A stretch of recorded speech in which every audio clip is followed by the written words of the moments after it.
It's a countdown to Artemis 2, and Artemis 2 will have a crew on board. So that small team of folks will need to work in this high consequence environment, lots of stressful, things going on around them, and a high degree of danger. And so they have to work well together and live well together to support each other to be successful at this mission. And so we will continue on through the Artemis, eventually getting to moon landings.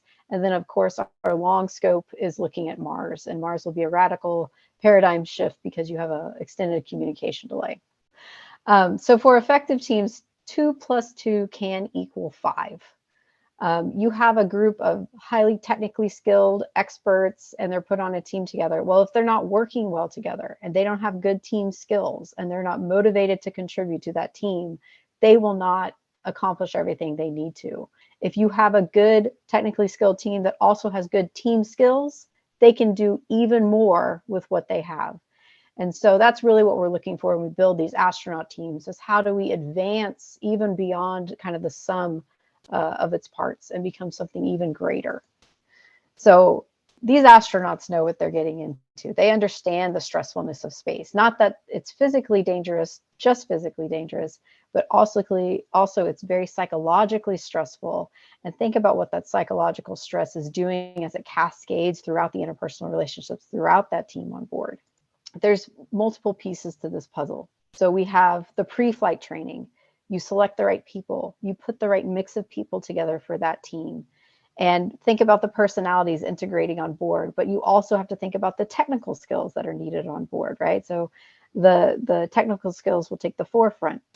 And then you launch that crew. Hopefully you've launched a crew that's cohesive, they work well together, they're coordinating long before they launch, and then they can function well in space. And then there's also the piece on the ground, this giant multi-team system on the ground. It's amazing that we're able to coordinate all these different complex systems between all these different teams. And the team in Houston is also working with teams over in the other countries that are working on that International Space Station together. When we think about teams in space, we have to select the right people, and they have to be rock stars in their own right, but also team-oriented, and have team skills and capabilities for building on top of those team skills so that they can work with all these different types of people that are selected to be astronauts.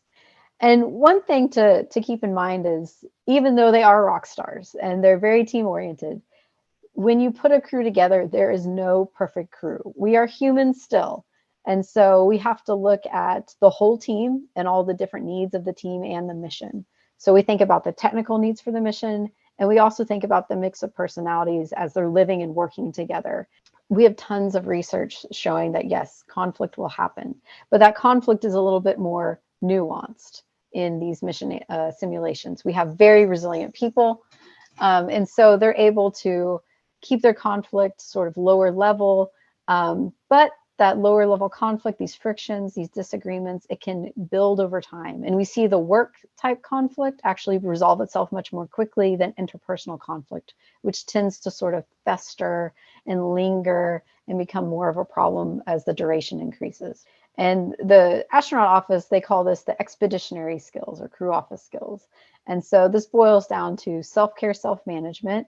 So everybody needs to be eating right and working out and taking care of their body and doing the stress relieving exercises that they need to, so that they individually are ready to work on a team. And then the next skill is leadership and followership. And when we think about leadership for NASA, everybody on board will be a leader in their own right. So you'll have a doctor on board, and they'll of course be leading those medical issues. You'll have engineers on board, you'll have pilots on board. So everybody has their own leadership role. And when it's that person's turn to step up into the leadership role, hey, there's a medical emergency, the doctor steps up. Everybody else goes back into being a proactive follower. No one sits back and just kind of lets that leader take on all the responsibility. Everybody on board is proactively supporting that leader. And that's really kind of what makes a difference with these shared leadership styles of astronaut teams. And then you want good communication, and you want good team care. Team care can be, hey, you look really tired right now. Why don't you go take a nap, and I'll pick up some of the slack for you. And so looking out for your teammates is really important. Helping out when you need to kind of pick up part of their slack there, that's really important as well. And then of course the last one is teamwork and group living. And group living is kind of a unique skill set because you're living with your coworkers in space. And so they actually get trained on being good roommates and just living and working well together. You know, think about if you would have gotten some good group living skills training when you moved in with your college roommate or with your spouse, right? That might have helped things go a little smoother with that transition. So astronauts are actually trained in these things.